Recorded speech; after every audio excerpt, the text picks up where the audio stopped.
السلام عليكم ورحمة الله تعالى وبركاته. أخبارنا من مصادر مؤكدة عن المنتخب المغربي اللي كلنا كنعرفوا أنه يحتل المرتبة 11 في العالم على حساب الكلاسمو الترتيب ديال الفيفا، إذ يتفوق على منتخب الماكينات الألمانية اللي عنده رتبة 12، واللي عنده أقوى الدوريات في العالم اللي هو البوندسليغا. الماتش ديال البحرين نوض ضجة في أوروبا، لأنه بفوز المغرب على البحرين طيح ألمانيا من ترتيب الفيفا ورجعها من وراه. غادي تخرج جريدة أوس مونديال اللي هي جريدة كبيرة في أوروبا وعندها شعبية، وأيضا هي اللي كتعطي الجوائز الفردية اللي عطاتها العثمان في النسخة الأخيرة. الركراكي والمنتخب حاليا كاع الأضواء مسلطة عليه.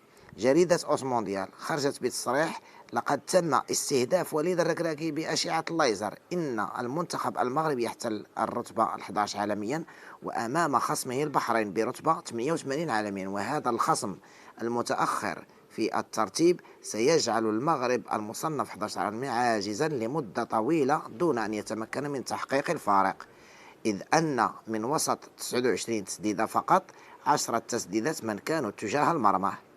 وتعرض وليد الركراكي على إثر هذا باستهداف الجمهور الذين وجهوا له أشعة الليزر أنهم غير راضين بالاختيارات ديالو. يعني جريدة أوس مونديال قالت لوليد الركراكي: أنت تحتل رتبة 11 عالميا ولم تقدر على إحداث فارق ضد منتخب يحتل رتبة 88 عالميا، والمباراة لعبت في أرضه وفي ملعب الرباط. لا إبراهيم دياز ولا الزلزولي لم يتمكنا من إحداث أي فارق، وفي صدفة بعد انقطاع كل الآمال بتعادل المنتخبين ظهر جواد اليميق برأسية استقرت الكرة في شباك منتخب البحرين في الدقيقة 93 من الوقت البدني الضائع. جريدة موندو ديبورتيفو خرجت بتصريح: رغم السيطرة المطلقة للمنتخب المغربي بنسبة 81% و29 تسديدة، إلا أن هذا لم يعطه الفوز بالمباراة الودية إلا بهدف سجله اليميق بالدقيقة 94 من ركنية ثابتة. يعني الزخم ديال الإعلام الأوروبي على المنتخب المغربي اللي كان كابوس على أوروبا في مونديال قطر 2022، والعديد من الجرائد التي تتبع عن كتب المنتخب المغربي وتراقب كل تحركاته صغيرة وكبيرة، لأن المغرب أصبح رقم صعب في كرة القدم. يعني حتى اللاعبين راهم كيتعرضوا للضغط كبير نفسي من عند الجمهور أولا، ومن الإعلام المحلي والعالمي اللي هو منتخب عالمي. لننتقل إلى جريدة آس، من أكبر الجرائد العالمية الإسبانية القريبة جدا من ريال مدريد، والتي سلطت أضواء على إبراهيم دياز والزلزولي ووليد الركراكي. قال إن المدرب المنتخب المغربي استنزف قدرات اللاعب الوطني المغربي إبراهيم دياز إلى أقصى حد. جريدة آس العالمية الإسبانية ستخرج بعنوان عريض حول اللاعب أيوب بوعدي الذي سال لعاب المغاربة على انضمامه للفريق المنتخب المغربي.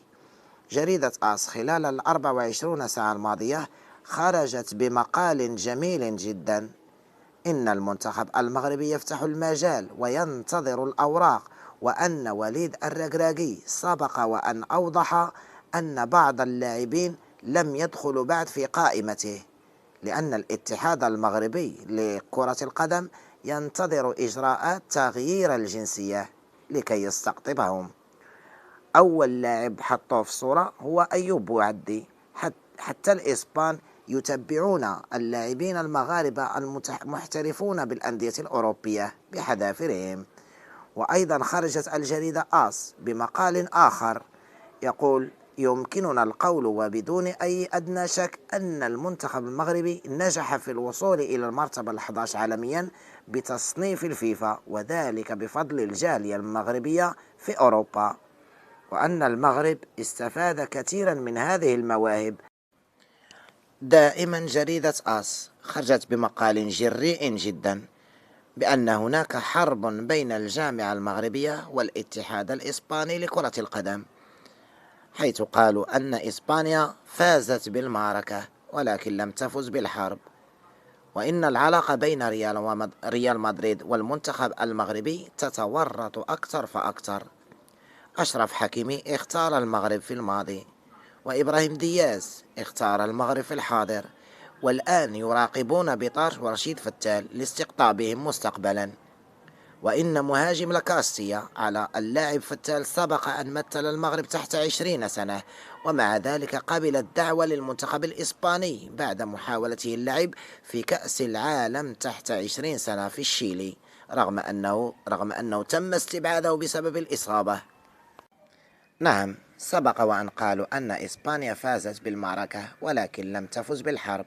كيهضروا على يمين يامال اللي أحسن موهبة في العالم، لكن هناك مواهب أخرى مغربية فضلت المنتخب المغربي: إلياس أخوماش، عبد الصمد الزلزولي، إبراهيم دياز، أشرف حكيمي،